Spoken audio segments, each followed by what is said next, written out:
So do you see my slide? Yeah, we can see you. We can hear you. The floor is yours whenever you're ready. Okay, I'm ready. I have 10 minutes, right? I will talk about the modeling of the social construction of preferences in the context of financial economics. Specifically, I will propose a basic frame for a model to reproduce mean-scan macroeconomics with active inference, which I will present. This work is done in collaboration with Sarah Benazuz, who is my intern and who did some code. We could not do a working model for the conference, so we will stay on the principle of the thing. I work with the project Escape as part of my PhD at the University of Sussex, and I work in Kairos, which is a self-organized research collective, which you should definitely look out for. So first, my main research project is the Escape stuff. They pay me to do that, so I do that, and they study how material culture constrains and constructs the human mind. So they study the coevolution between mind and material culture. So, for example, what you can see is a hilltop mound that we can find in the Barbanza archaeological site in Galicia, and that we are pretty certain serves to help with spatial navigation in the region. The project overall is centered on how do we, well, let's say my take on the project is centered on how we understand and we implement norms through our environment, including the social environment, hence the research on macroeconomics. So first, I will very briefly introduce the epistemological issue in economics that drive why this type of model is constructive. Then I will introduce active inference. And then I will take a look at the framework I propose for modeling the social construction of preferences in financial economics. So first, economics. What is it? What is it for? So I will not introduce economics from the beginning. What I will say is that from the, let's say, 70s onwards, the economic theory became very, very, very dominated by what we call neoclassical economics, which is an approach to economics which is based on game theoretic modeling, which is based, therefore, on a variety of agents that take rational choice. So each agent has an array of possibilities of decision they can take, and they will compute their utility, and they will choose the option that has the most utility. So this basically work as a posteriori model of choice if you don't have weird properties such as triangles where an agent prefer option A to B, B to C, and C to A. So this is mostly uncontroversial, but the thing is that based on the behavioral economics, so characterization of human decision processing in the lab, we know that we have a great array of deviation from what we call economic rationality. So, for example, humans are averse to loss, which is to mean that you value more, how to say, an amount of money if you are threatened with losing it than if you are proposed to win it. If you can toss a coin and lose 10 euros, if it goes on one side and gain 10 euros if it goes on the other, you are likely not to take the bet, even though from a utility perspective, it is neutral. So most of these effects, they reduce to efficient use of context in cognition. So for example, if you're told that you have to take a decision that risks killing a lot of people, you are not taking it. But if you present the same decision as potentially saving a lot of people, you are much more likely to take it because, well, it affects directly your self-identity and your emotional well-being, etc. So this is overall rational given ecological account of cognition. So this, let's say, principal criticism of utility theory are not new. Until, let's say, the 50s, you had a lot of approaches to economics that did not like the very game theoretic modeling proposed by neoclassical economics, and that wanted to look at it from a more evolutionary or organic perspective.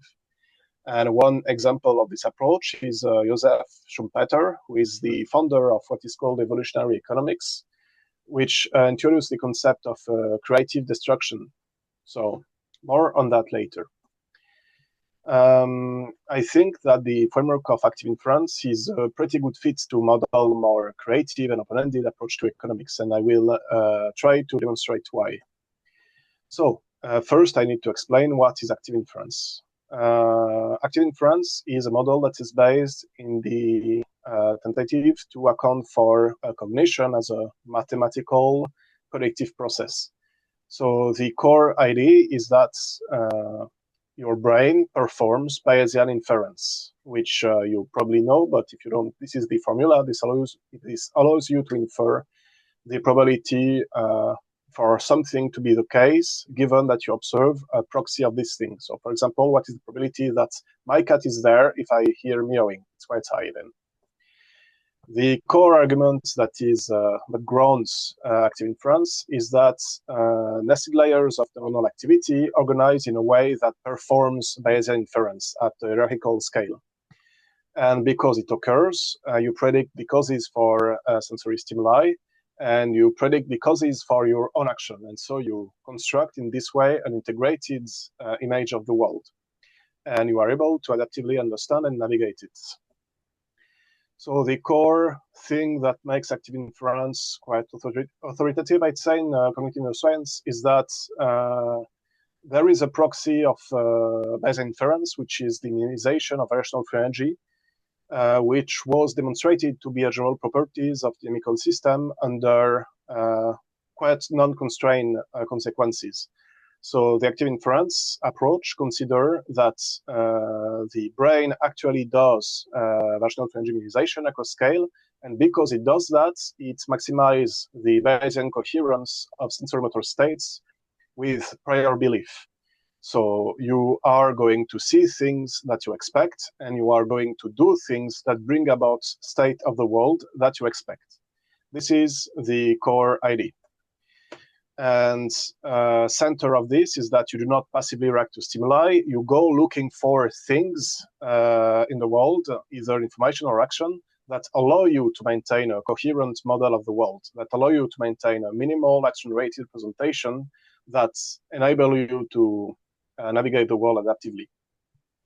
So because of this, the agency of active inference agents is not like something separate from perception. They experience the world as a landscape of affordances. For example, you see this not as a very complex fractal picture with shades of green. You see this as a path. And because you see this as a path, you have the opportunity to walk it.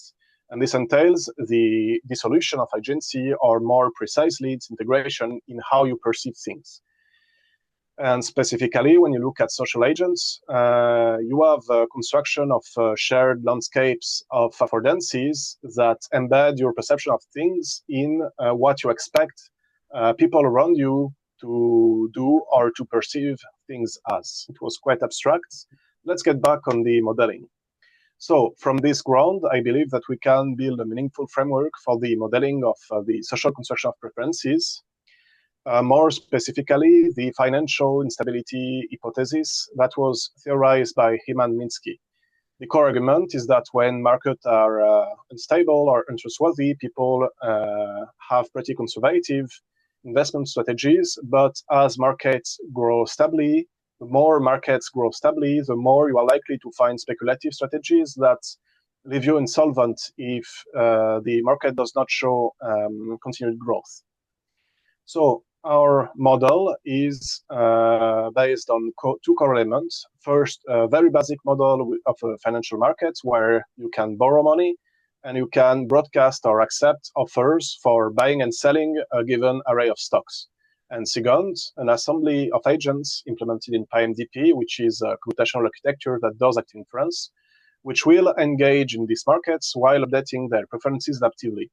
Our hypothesis is that agents will start very conservatively, but as markets grow stably, the agents will be more and more prone to aggressive speculative strategies, which will fragilize the markets and entail the emergence of a Minsky cycle. So I have to tie things up. The three core things I want you to take out from this is first that economic modeling lacks an explicit account of how preferences and opportunities are actively constructed by assemblies of economic agents. Second, active inference provides a very basic, physically grounded and computationally implemented in standard libraries model for preference updating and for deconstruction of cultural affordances. And third, we propose to create a computational experiment that we expect to show that Minsky cycle can emerge from very minimal hypotheses for financial markets if we implement agents as active inference agents. So I have to stop here. I will encourage you to take a look at the abstract, where you will find more specific claims and also the references. And I will encourage you to take a look at the active inference in the social science course that we organized at the Active Inference Institute to get a more precise idea of how this active inference thing relates to social modeling. So thanks for your attention, and I will be taking questions if you have any. Thank you very much.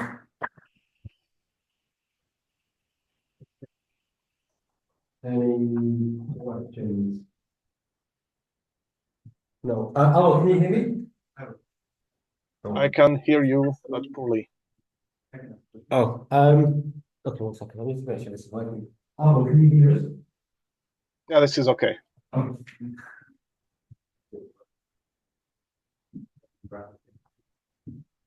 Hi, thanks for the talk. I'm curious if you think it's necessary that you implement some kind of active inference, or perhaps you could achieve similar result with different kinds of reinforcement learning, or perhaps I'm curious to understand how do you propose to implement the active inference? So I could probably make Minsky cycles happen with RL systems, classical RL systems. The core reason why I choose active inference model this is because under active inference, you have this dissolution of agency in the specific material and social context in which you act, which I think gives a much stronger sense of what constructive social processes are going on under the Minsky cycles. But yeah, I could reproduce it with RL models. Thank you. I also have a quick question. From a technical point of view, what does... I cannot hear what you say. Oh, this. Can you hear me? It's better. Okay. Sorry. So from a technical point of view, what does your active inference, so what does a generative model look like? So what are your, I guess, your observations and your states in the context of this financial conflict that you're trying to model? Could you repeat this, but very slowly? Sorry. I'll message you on Discord. I'll message you.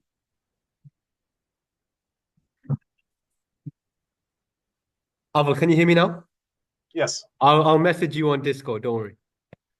Okay. Okay.